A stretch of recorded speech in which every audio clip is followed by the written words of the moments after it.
आपको अबू आजमी का वीडियो दिखाया जिसमें अबू आजमी एक मौलाना अजहरी से जाकर के मुलाकात कर रहे हैं।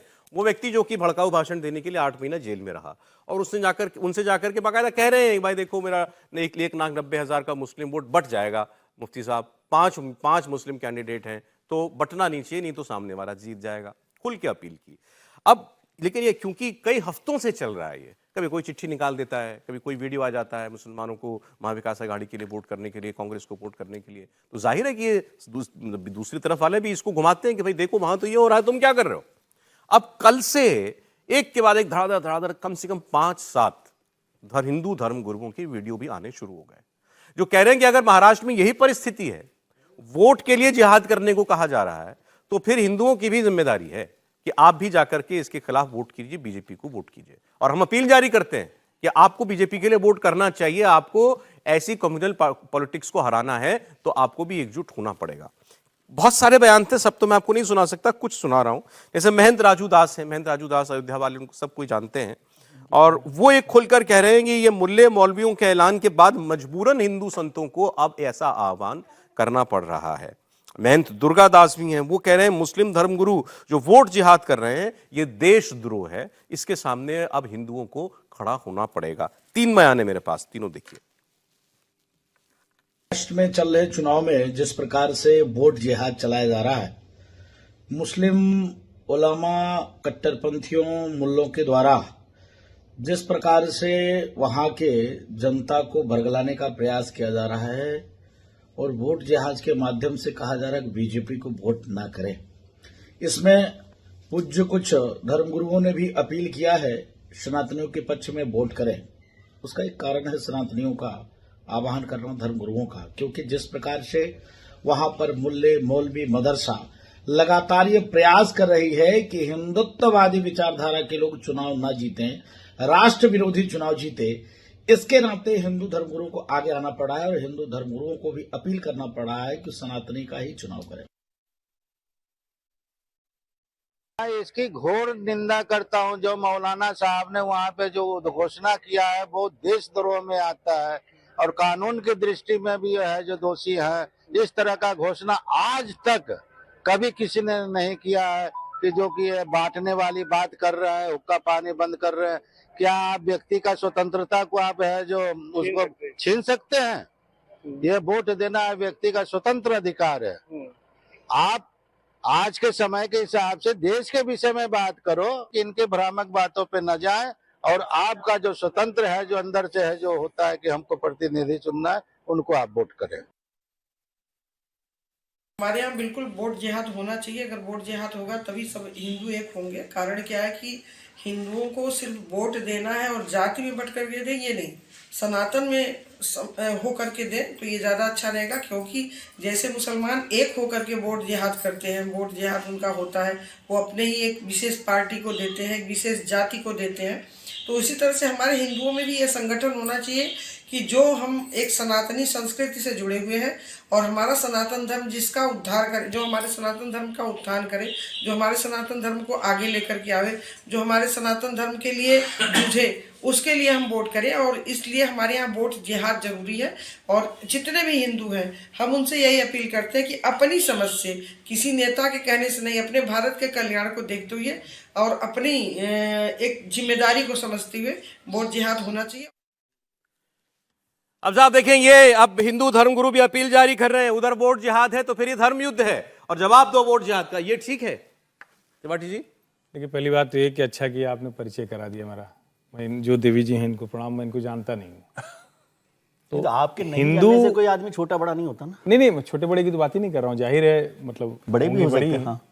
राजू दास जी को जानता हूँ, पता नहीं उनकी सुरक्षा वापस हो गई है नहीं, बीच में सुरक्षा मुकदमे भी कुछ चल रहे थे शायद महंत राजू दास जी की। मेरा ये मानना है कि हिंदू को वोट जिहाद देने को कहना ही दरअसल मूल रूप से गड़बड़ है। आप जब मुसलमानों को वोट जिहाद कहते हैं तो वहां जिहाद का एक कॉन्सेप्ट है, जिहाद की एक बात कही जाती है, वो कहते हैं कि हमारे दीन पर, ईमान पर खतरा है, हम उसके खिलाफ जिहाद कर रहे हैं। हिंदुओं में तो ऐसा कुछ है नहीं। और अगर हम ये कह रहे हैं कि जो महाराष्ट्र का चुनाव है उसमें मुसलमान एकजुट हो रहे हैं, तो क्या इन लोगों से जो ये कहने हैं, इनके कहने से हिंदू एकजुट होगा? मैं ये कतई नहीं मानता। अगर उसको एकजुट होना है तो वो खतरा उसको सामने दिखेगा तो खतरे के तौर पर दिखेगा, या डेमोक्रेटिक प्रोसेस में एक गोलबंदी हो रही तो दूसरी गोलबंदी करनी चाहिए, तो दोनों में फर्क है। इनके कहने से नहीं होगा, इनके कहने से तो नहीं होगा। अगर इनके कहने से होता तो राजू दास जी अयोध्या के हैं, फैजाबाद लोकसभा सीट भारतीय जनता पार्टी हार गई। तो मौलानाओं के कहने पर मुसलमान लेकिन एक हो जाएगा। मौलानाओं के कहने पर भी होना बंद हो गया था, लेकिन दुर्भाग्य से मौलानाओं की कही हुई बात मुसलमान फिर से सुनने लगा है। यह चिंता की बात है। ये गाजा से लेकर अलग अलग दुनिया के हिस्सों में जो बातें होती है उसके आधार पर जो रिएक्ट करने लगा है, जो रोहिंग्या और बांग्लादेशी पर रिएक्ट करने लगा, उसने एक मुश्किल पैदा की। और मुझे लगता है कि इस देश के पॉलिटिकल प्रोसेस, पॉलिटिकल लीडरशिप में इतनी ताकत रही है कि कम से कम पॉलिटिक्स को, जिसको कहते हैं कि दिशा देने का काम वही लोग करते रहे। तो मैं तो कम से कम इसको किसी भी कीमत पर स्वीकार नहीं करता कि कोई धर्मगुरु, कोई मौलाना, कोई पादरी, कोई भी वो मौलाना बोल रहा है तो गलत है, ये बोल रहे हैं तो भी गलत है। बिल्कुल गलत है, इसमें कहां कोई ये हो ही नहीं सकता। मैं तो इसके बेसिक प्रीमाइस असर की बात ही नहीं करते हम, इसका असर क्या होगा। ये अपील जारी करना किसी को धर्म क्या कि ये तुम्हारी धार्मिक जिम्मेदारी है कि तुम फलाने को वोट करो, बिल्कुल गलत है। मैं कह रहा हूं कि इनकी जिम्मेदारी हो सकती है कि आप हिंदू की तरह व्यवहार कीजिए, आप हिंदू की तरह रहिए, आपको जो लगता है कि हिंदू के तौर पर जो गलत हो रहा है उसका प्रतिकार कीजिए। पॉलिटिकल वोटिंग के लिए क्या पॉलिटिकल नेता उतने सक्षम नहीं है? क्या देश में जो मुद्दे हैं उसको वो नहीं बता पा रहे? ये सवाल उठना चाहिए। अच्छा, मैं सिर्फ ये कहूंगा कि हर्षवर्धन जी बिल्कुल सही बात कह रहे हैं, और ये सारे धर्म के ऊपर लागू होती है, और इसका भी इलेक्शन कमीशन को संज्ञान लेना चाहिए। जैसे मैंने कहा था कि मौलाना आजरी के या आज उन्होंने जो बोला उनका संज्ञान लेना चाहिए, इनका भी लेना चाहिए, क्योंकि जब तक एक इसका विरोध नहीं होगा पुरजोर ढंग से, इसके बाद ये सारी ये चुनावी मौलवी और चुनावी महानता है। एक बार संजय राउत साहब जो शिवसेना वाले हैं, उद्धव ठाकरे शिवसेना वाले, उनकी बात आपको सुना देता हूं। उन्होंने कहा कर लेने दीजिए कोशिश, सब कुछ खत्म हो जाएगा, कल तक की तो बात है। अरे ये जिहाद बिहाद कल शाम तक खत्म हो जाएगा। ये आज का आर्ट देखो बीजेपी का, इस लेवल पर आए हैं कि उनको आज शाम तक दंगा करना ही है। संजय राउत कह रहे हैं कल तक ये सारी बातें खत्म हो जाएंगी, बीजेपी इस हद तक कभी नहीं गई। देखिए, संजय राउत इस बात का जिक्र कर रहे हैं, और वही उद्धव ठाकरे ने मातोश्री में बैठक करके कुछ मुस्लिम नेताओं से कहा है कि जो 92 में हुआ था उसके लिए मैं खेद प्रकट करता हूं, उस समय की परिस्थिति ऐसी बनी थी, उसके लिए मैं खेद प्रकट करता हूं, पीछे मत देखिए, अब आगे बढ़िए। तो अब उद्धव ठाकरे ने कैसा यू टर्न लिया संजय राउत को, उसके बारे में बताना चाहिए। और आज अगर के बारे में, बाबरी वाले प्रकरण के बारे में बोले, हाँ, जब वहां पर मुंबई में दंगा हुआ था, मुंबई में दंगा, बिल्कुल श्री कृष्ण आयोग की रिपोर्ट, बिल्कुल श्री कृष्ण आयोग की रिपोर्ट, जिसके लिए बाला साहब ठाकरे ने कहा था मेरा पांव था इसमें। हाँ बिल्कुल। तो और आप देखिए संजय राउत जिस तरह का जिक्र कर रहे हैं, मुझे लगता है कि संजय राउत को उद्धव ठाकरे से यह भी पूछना चाहिए कि लगातार जो विद्यार्थी सेना है, जो उद्धव ठाकरे, बाला साहब ठाकरे की सेना की, वो क्यों लगातार मुस्लिम कम्युनिटी से बात कर रही है? सरदेसाई, आदित्य ठाकरे लगातार बैठक कर रहे हैं। तो शिवसेना का ये जो बदला हुआ रूप है, जो शिवसेना कट्टर हिंदुत्व के लिए और मराठी अस्मिता के लिए जानी थी, मराठी वोट छोड़कर मुस्लिम वोट के लिए जिस तरीके से उद्धव ठाकरे ने बंबई के अंदर अपनी भूमिका निभाई है, बंबई का ये मराठी आदमी देख रहा है कि जिस बाला साहब ठाकरे के लिए मराठी वोट के लिए लड़ते थे, मराठी अस्मिता हिंदुत्व के लिए बाला साहब ठाकरे लड़ने मरने के लिए तैयार रहते थे, शिवसेना एक हिंदुत्व की बात करते थे। अब वो जिस कैंप पे खड़े हैं सर, वहां जिस कैंप पे वो खड़े हैं मुस्लिम, वहां वोट करता है, तो वो वोट उनको भी मिला है। तो अजित पवार हुए क्या? तो बोले अजित पवार हुए क्या? पॉलिटिकल पार्टी के तौर पर वो वोट मांग रहे हैं, इसमें क्या गलत? नहीं, लेकिन अजित पवार ने तो अपना स्टैंड रखा ना। अजित पवार महायुति में होने के बाद भी उन्होंने अपना स्टैंड अलग से रखा हुआ है कि मैं 10% मुस्लिम लोगों को टिकट दूंगा। उन्होंने बोला मैं कटेंगे तो बटेंगे, यहां नहीं चलेगा। जब अजित पवार अपना अलग स्टैंड रख सकते हैं, तो उद्धव ठाकरे ये कह सकते हैं कि सरकार मैं महाविकास आघाड़ी में हूं, लेकिन मेरा हिंदुत्व तो मेरे साथ है, मैं मराठी अस्मिता की बात करूंगा, मैं मुस्लिम अस्मिता की बात नहीं करूंगा। यहां पर जो बाला साहब ठाकरे का मातोश्री मराठी अस्मिता और कट्टर हिंदुत्व के लिए जाना जाता, आज वहां मुसलमानों के लिए दरवाजे खुले और वहां बैठ के हो रही है। तो मुझे लग रहा है कि बंबई का जो मराठी वोटर है, मुस्लिम हिंदू वोटर है, वो ये देख रहा होगा वोटिंग करने के पहले कि किस तरीके से उद्धव ठाकरे ने सत्ता के लिए अपना यू टर्न लिया है। ठीक है सर, मुझे लग रहा है महाराष्ट्र की जनता सबक सिखाएगी। सर, ये जो अभी आपने हिंदू धर्मगुरुओं वाली अपील अभी देखी, इसके बारे में बात हो जाए। अच्छा, एक वो तस्वीर जरा चला दीजिए जरा, स्वरा भास्कर जी की। ये देख करके अब मानिए तो सब ठीक है, मानिए तो कुछ नहीं। भाई स्वरा भास्कर जी जिस थॉट से आती हैं, वो तो लेफ्टिस्ट विचारधारा है ना, जेएनयू से है वो तो, पुराना वाला जेएनयू, अभी हाल फिलहाल वाला नहीं। अब तो यहाँ एबीवीपी भी स्ट्रांग हो गई है, लेकिन वो जिस थॉट से वो आती है, वो तो एथीस्ट थॉट है। और उनके हस्बैंड इस बार चुनाव लड़ रहे हैं, वो मौलाना सज्जाद नोमानी के साथ मीटिंग करने के लिए गए। ये स्वराज की फोटो है? ये स्वरा भास्कर जी हैं। अच्छा, मैं पहचान नहीं पा रहा था क्योंकि मैंने जितनी फोटोज देखी उसमें स्वराज को कभी ऐसे नहीं देखा, तो माफ कीजिएगा मुझे कि वो किसके साथ जा रही हैं आप। वो वो तो बाकायदा सभाएं कर रही हैं सभाएं अपने कर हस्बैंड रही के लिए, हैं। और हाँ, सभाओं नहीं, में ये भी ये फोटो कह रही से है कि मैं- तुम्हारे नबी की शान में गुस्ताखी हो गई, किसने की, और वो अभी तक उसके ऊपर फोटो कार्रवाई से नहीं हो रही। पहचान पाया था स्वराज को, इसलिए माफी चाहता हूँ। और अब तो मुझे लग रहा है कि हिंदू पूरा एकजुट हो गया होगा, क्योंकि जितने 3 हिंदू नेताओं धर्म गुरुओं की आपने बात बताई, जिसमें एक के लिए अभी कुछ आपराधिक मुकदमे चल रहे थे, कुछ को हर्ष जी भी नहीं जानते, हर्ष जी का बड़ा संपर्क है, वो भी नहीं जानते, उसके बाद भी हिंदू एकजुट हो जाएगा। मैं समझता हूँ कि अगली बार से चुनाव प्रचार में पॉलिटिकल पार्टीज को जो स्टार प्रचारक बनाते हैं ना, उसमें ये जितने भी लोग हैं, अजहरी साहब हैं, नोमानी साहब हैं, राजू दास जी हैं, इन सबको ले आना चाहिए, क्योंकि स्टार प्रचारक अब प्रधानमंत्री हैं, शरद पवार हैं, संजय राउत हैं, उद्धव ठाकरे हैं, उनकी बात जनता शायद नहीं सुन रही है। आप तो मुझसे बेहतर जानते हैं, अपीलें कौन जारी करवा रहा होगा? नेता ही करवा रहे हैं। हाँ, नेता करवा रहे हैं, तो मतलब इसका मतलब उनका वजूद कम हो रहा है क्या? धर्म का राजनीति में इस्तेमाल के मैं तो हरदम सख्त खिलाफ हूं, किसी भी लेवल पर कोई भी कर रहा हो, इसमें किसी भी तरह का नहीं। और ये एक और समझ लेना चाहिए कि आप पूरा रिकॉर्ड देख लीजिए हिंदुस्तान में पिछले 75 साल का, 80 साल का, 77 साल का, कितने साधु संत, कितने मुस्लिम नेता, कितने मौलवी हमारी संसद में, विधानसभाओं में पहुंचे।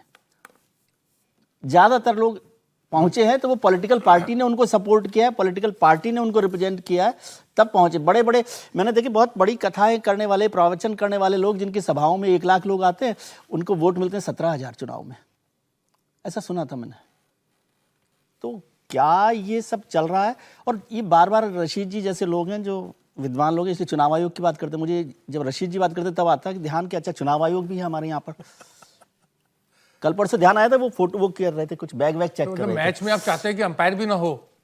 नहीं, एम्पायर हो, लेकिन वो मुझे लगा कि वो केवल बैग चेक करने में व्यस्त है आजकल, भाषण नहीं सुन रहे हैं। और हो सकता है इस पर अगले बार जब ये चुनाव खत्म हो जाएंगे, अब तो चुनाव खत्म ही हो गया है, तो पार्टी अध्यक्षों को नोटिस देने का काम करेगा चुनाव आयोग। देखिए सौरभ, मेरे ख्याल से बात यह है कि हम, व्यंग और एक बात समझ लीजिए, व्यंग की बात नहीं है, चाहे वो मुसलमान हो, मुसलमानों में 70% मुसलमान, यदि 30% 20% दे भी रहे होंगे तो 60% 70% मुसलमान, उसको फिगर को आप अपने हिसाब से कर सकते हैं। वो उनकी बात सुन के वोट नहीं दे रहा, वो हो सकता है अबू आजमी को वो हो सकता है वोट वहीं दे रहा हो। हाँ, वोट वहीं दे रहा हो, लेकिन वो उनकी वजह से वोट नहीं दे रहा। और हिंदुओं में भी 90% लोग वोट कहीं भी दे रहे होंगे, लेकिन वो उनको सुनकर वोट नहीं दे रहे, ये समझ लेना चाहिए। इसलिए कोई बहुत बड़ा हिंदुस्तान की लोकतंत्र में कोई जिहाद होने वाला धर्म से वो नहीं होगा। नहीं, वो जिहाद हो है ना, आपने जिहाद मतलब वो जिहाद का मतलब केवल इस्लाम से मत जोड़िए, वो हिंदू धर्म में जहां पर भी आप वो मौलानाओं के कहने पर वोट कर रहा है या अपने मन से कर रहा है। लोकसभा का चुनाव में बताता है वोट तो सारा बीजेपी के खिलाफ ही जा रहा है, उसको मालूम है कहां वोट करना है। ये हाँ, वो तो मैं कह रहा हूं ना, उनकी मर्जी हो किसको वोट करें, ये उनकी मर्जी हो किसको वोट, उनका अधिकार है, उनका अधिकार है, इसमें बिल्कुल ठीक बात है, ये उनका अधिकार है। ये इम्तिहान तो बीजेपी का है ना, कि बटोगे तो कटोगे, एक रहोगे तो सेफ रहोगे। इसने हिंदुओं को कितना एक किया, ये लिटमस टेस्ट तो बीजेपी के लिए है, वहां तो एकजुटता है। आपके इतना खुलकर कहने के बाद सबका साथ, सबका विकास, सबका विश्वास, ये आपने सुना चुनाव में कहीं? अभी तक मैंने तो नहीं सुना किसी रैली में कहीं भी ये नारा लगता हो। हर जगह यही नारे लग रहे हैं, बीजेपी के मंचों की मैं बात कर रहा हूं। तो अगर आपने अब अपना ऑफिशियल नारा यही बना दिया, बदल दिया है, एक करने के लिए आप अगर नारे दे रहे हो, सभाएं कर रहे हो, तो फिर पता चल जाएगा कितना एक हुए। क्यों त्रिपाठी जी? नहीं, लेकिन कल शाम तक है ना, अब ये खतरा खत्म हो जाएगा, धर्म पर जितना खतरा आया हुआ है ना सभी धर्मों पर, वो कल शाम को खत्म हो जाएगा। इसलिए आप थोड़ा सा आराम से रहिए। नहीं, मुझे लगता है कि धर्म पर खतरा और सारी चीजें, वो तो एक जिसको कहते हैं ना कि एंडलेस है, वो कोई ना आज शुरू हुआ है ना आज खत्म हो जाएगा, ना चुनाव के बाद, परिणाम के बाद खत्म हो जाएगा। लेकिन एक बात तो बड़ी स्पष्टता से दिखती है ना, मौलाना अजहरी से मिलने अबू आजमी जा रहे हैं। अबू आजमी अखिलेश यादव के साथ मंच पर रहते हैं, कहते हैं 8 विधायक बस ले आओ। अखिलेश यादव भी उत्तर प्रदेश से उड़ के जाते हैं, तो उनको मालेगांव में ही सभा करनी होती है, तो ये भी कनेक्शन थोड़ा देखना पड़ेगा। स्वरा अपने मियां फहद के साथ जा रही हैं, और जो स्वरा भास्कर फिल्मों की हीरोइन, और मैं तो मतलब कुछ ज्यादा ही खुले विचारों की, वो सामान्य व्यक्ति भी थोड़ा घबरा जाता, तो उसका वो आनंद लेती थी। वो सोशल मीडिया पर कहती थी, कह रहे ये तो सब कुछ संघी, और ऐसे बोलती थी कि ये लोग तो थोड़ा बंद दिमाग वाले हैं। अब सवाल ये है कि जब मौलाना सज्जाद नोमानी से वो मिल रही है, जो नोमानी ये कहता है कि भाई लड़कियों को तो अकेले शिक्षा के लिए भी मत भेजो, जो नोमानी तालिबान का स्वागत करता है, जो नोमानी महिलाओं को एक तरह से कहें कि गार्डियनशिप होनी चाहिए, बिना पुरुष के कोई अस्तित्व ही नहीं, वहां जाकर वो खड़ी हो गई। तो ये सारे सवाल तो मन में आते हैं कि डिबेट कहां किस तरफ आप करिएगा। वो भाषण करते हुए कह रहे हैं कि जो तुम्हारे नबी की शान में गुस्ताखी करके चला गया। अरे वो भाषण तो मतलब कोई अच्छा खासा मौलाना भी वो तकरीर नहीं कर सकता है। और यहां कम से कम दोनों एक साथ मत कीजिए। मैंने दोनों की आलोचना की, फिर से कह रहा हूं, किसी साधु संत बाबा की इतनी स्थिति नहीं है। 45 ठो तो वैसे ही लाइन लगाए रहते हैं कि हमको सांसद विधायक का टिकट दे दो तो हम बन जाए। ये कोई छिपी हुई बात नहीं है। फिर एक क्यों ना करें? मैं ये इसलिए करने को नहीं कह रहा हूं क्योंकि भारतीय जनता पार्टी की तरफ से या इस तरह से प्रत्याशी की तरफ से साधु संतों को लेकर कोई अपील कोई जारी नहीं कराया गया। यहां हर प्रत्याशी किसी न किसी मौलाना के दरवाजे पर खड़ा है। असली मुश्किल यहां है। और आप कह रहे हैं रिएक्शन में आ गया, आप कह रहे हैं रिएक्शन में आ गया। वो रिएक्शन में भी जो आया है वो बेचारा अकेले खड़ा होकर रिएक्शन दे रहा है। इसको समझिए आप। अच्छा, जो मुख्यमंत्री एकनाथ शिंदे मंच पर जाते हैं, स्वामी जी जो भी विवादों में थे, रामगिरी जी महाराज, वहां क्यों गए थे? रामगिरी जी महाराज के साथ बगल में खड़े होकर के ये उन्होंने क्यों कहा था कि इनका कोई बाल बांका नहीं कर सकता? किसी मौलाना, किसी पादरी, किसी धर्मगुरु के पास किसी नेता को जाने से कोई नहीं रोकता। हर पार्टी के नेता जाते हैं, इसमें कोई समस्या ही नहीं है।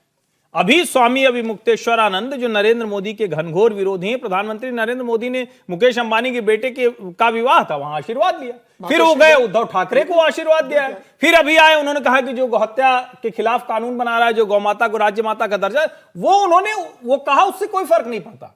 लेकिन अगर अभिमुक्तेश्वरानंद अगर कहने लगे, जो कभी कभी हो ही जाता है कुछ साधु सन्यासियों द्वारा भी, कि फलाना पार्टी को हराना है, फलाना को जिताना है, ये हमारे धर्म के लिए बहुत जरूरी, मैं तो इसे कतई भारतवर्ष में ठीक नहीं मानता हूं। और अगर हम हिंदू लिहाज से भी देखें तो हिंदू का मतलब विचारों की स्वतंत्रता है। हम मंडन मिश्र और शंकराचार्य के शास्त्रार्थ वाली परंपरा से आते हैं। हम इस परंपरा से नहीं आते कि हमें कोई आप कह दोनों की तुलना करके एक मत कीजिए।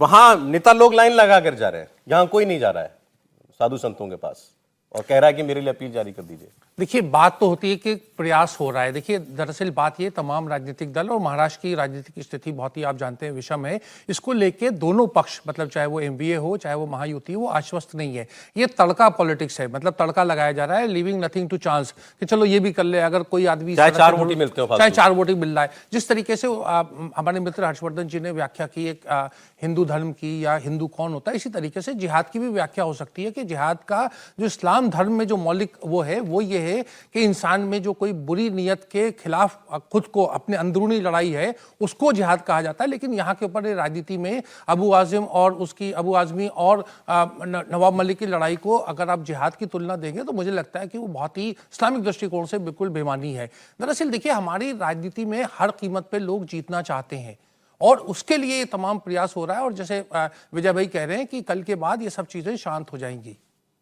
अब वो तो शर्तें मान चुके हैं महाविकास आघाड़ी वाले। तो शर्तें क्या, देखिए कानून भाई, तो बार बार जो मुस्लिम आरक्षण की बात, जो सबसे संवेदनशील मामला है, उसकी आर्थिक बुनियाद होती है, उसकी सामाजिक बुनियाद होती है। वो किसी तरीके से कानूनी रूप से होना चाहिए, जैसा बिहार में हो रहा है, जैसा गुजरात में हो रहा है, जैसे कर्नाटक में चल रहा था पहले। फिर भाजपा सरकार ने 4 साल चलाया, फिर उसको खत्म किया, फिर दूसरी सरकार आई, उसने शुरू किया। तो उसका आर्थिक आधार होता है। 4% है, 14% पॉपुलेशन है, 4% को आरक्षण देने की बात हो रही है। लेकिन यहीं तो जाकर वो सवाल खड़ा होता है ना, कि जब यहां हम कहते हैं तो उसका आधार अनटचेबिलिटी है, समाज में किसी तरह से भेदभाव किया गया है, वो है।